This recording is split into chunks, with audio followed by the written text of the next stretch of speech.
Hi guys, you're welcome to my channel. Today I'll be showing us how to make this beautiful pleated skirt vent.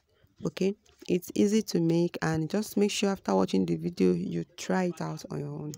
Okay, it's simple. So please remember to give this video a thumbs up, and also remember to subscribe to my channel.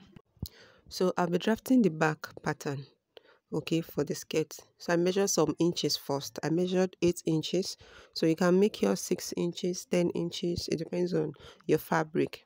Okay, then I went ahead and start the skirt proper. Now I measure the hip line, which is, I'll be using 10 inches for my hip line.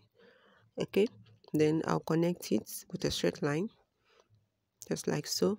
Then you measure your desired skirt length plus the hemming allowance.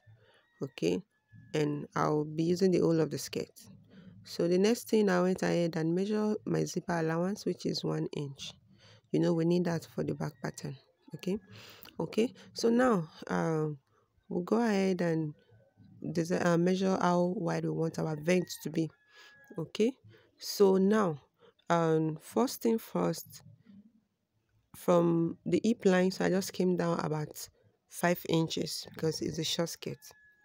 From the hip line, just came down for about 5 inches. Okay, so it depends. If you don't want it as wide as that, you can come down 6 or 8 inches. It depends. So now this is what we have. And note this, the vent or the extension is on fold. So we'll go ahead now and determine the length of the zip.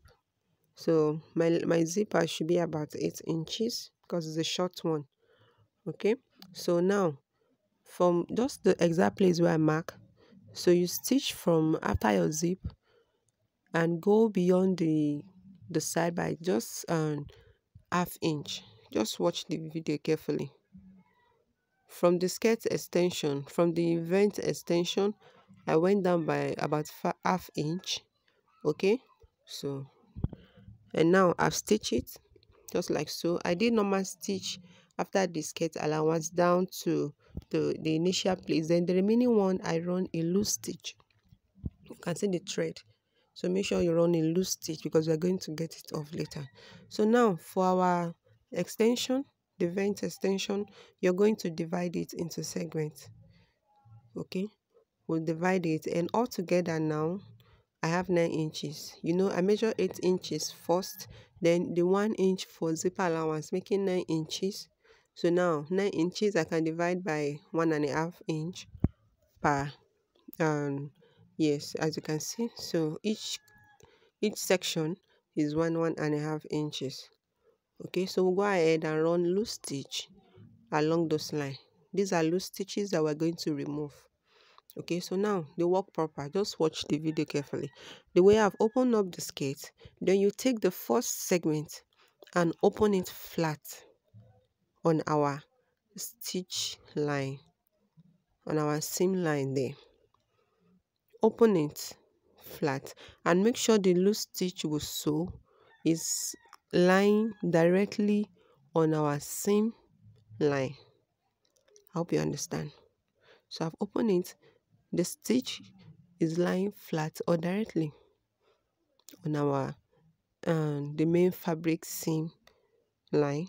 Then you go ahead and open the second segment too. Open it flat. Make sure your straight line, that means the loose stitch on that part, is also lying flat on our seam line, just like so. So we'll go ahead and do the same thing for all the segments. It's very simple, guys, but until you try it out before you know that it's not difficult. Just get a sample and try it out. Okay, so you can see the stitch is lying directly on the skirt seam line. That means the first joining I did on the skirt, that's the loose stitch I did on the skirt. Okay, so just take your time and do it. You keep opening it flat on it. You open each segment flat, and the last one you open it flat also, just like so. I hope you can relate with this. See the way everything is lying now. the last segment, I also open it up. Okay, so this is what we have. It's not difficult, guys, trust me, it's not. So I'm also making sure that all the lines are well aligned. Okay, so just take your time, adjust it, then you can go ahead and give it a good press. Okay, so that, yeah, just give it a good press, it helps.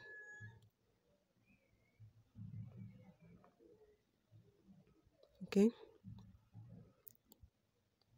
so this is what we have. So you can use your pin and pin down each segment. I only pin at the first one. So now I'm going to stitch from that normal stitch down to the edge, and also from that other side too down to the edge, because we don't have to stitch on the skirt fabric, so that's why we have to do it halfway. Okay, so I stitch from this side, from that normal stitch down to the edge, and also turn to the other side and stitch also. So you have to do it halfway, but make sure they are joined together. So this is what it looks like. This is how it looks. You know, there's this hand fan we always make that looks exactly like this. Okay, so you can see the back is still joined together. So now we'll go ahead and remove all the loose stitches. You have to remove it. Okay, if you know, you can also remove it before you iron it. Sorry, you can also remove the stitches before join the pleats together. You understand? So you can do it either way. You can remove the stitches first before joining the pleats, or just follow the same tutorial. It's all the same, but make sure you remove all the stitches on the thread. Okay, so now, due to the process of removing it, my pleats scattered a bit, so I have to align it well and give it a good press again. It's as simple as that. Okay, so this is what we have. This is what it looks like. It's as simple as that. You have to break the internet to be able to do this. It's simple, it's straightforward. So this is how the fan is. The the pleated vent is. So, and I use the same method to create the same thing for this skirt. But this one, my extension was up to 10 inches. Okay, because I have enough material, so it was up to 10 inches. So this is the same method. Okay, so I hope you guys enjoyed this video. Please remember to give this video a thumbs up and also share with your loved ones also. And if I yet to subscribe to my channel, please subscribe. And also remember to put on your notification bell so that you get notified each time I post a new video. Okay, so thank you guys for watching. I'll see you guys in my next video. Thank you. Bye.